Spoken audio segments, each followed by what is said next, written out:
The Alienist takes place in 1896, New York City. There's serial killings happening. Our characters develop a little team of our own to figure out who's responsible. I play Sara Howard, who is the first woman to work in the New York Police Department. She becomes a part of this team. They begin this investigation, this journey together.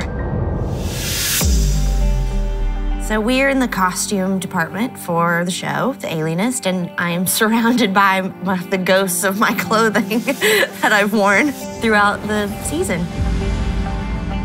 This is the first thing that we see Sara wear. This is what we meet her in when she's in the police department. Let me introduce you to Dr. Laszlo Kreizler.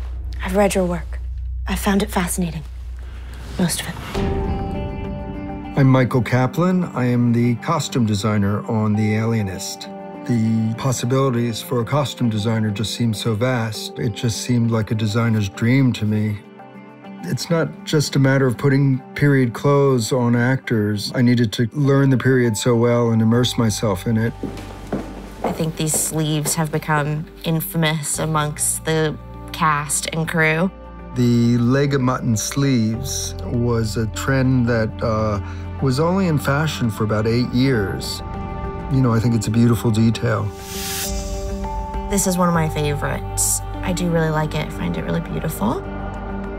These costumes, they're a bit restrictive, which I think was actually good for me because it put me in the time period and to feel what it would have felt like for a woman in those days to sort of need help getting dressed. And it kind of shows a lot about the time. I think from a character point of view, it was helpful. I'm Rudolph Mantz, and I'm the associate costume designer. For Sara, there had to be a strongness to her in order to survive among all of these men. So feminine, but still, you know, strong.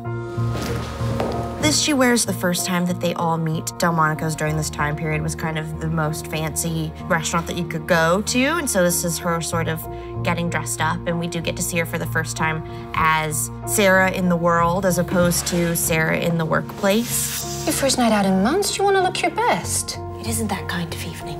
She is a young woman and not always kind of so restricted, and because she wants respect in her work environment, so we kind of get to see her as herself for the first time when she wears that dress. I might add that all of our principals' clothing was bespoke. I mean, it was made for them. Sara was a fashionable woman. She grew up with money, and so her clothes showed where she was coming from in society. But there was a deliberate choice that I made of not having any frills. Sara's very fond of ties, which I think kind of shows something about her personality, and also wearing such a typically male piece of clothing, I think says a lot about her, and also that she doesn't really care about those norms. She was always, you know, obviously feminine, but there's a nice subtle masculinity to her costumes. Sara does wear these sort of wide-legged pants, which I was very proud of and thought was really cool. This was a very interesting time period for women's fashion. She was very much a woman living in a man's world. She is such a brilliant, powerful character to get to play. Bring the lady a whiskey, please. Please make it 2. Yeah, she's a real badass, I suppose. The Alienist premieres January 22nd at 9 on TNT. Thanks for watching. Subscribe to TNT's YouTube channel for more content from The Alienist.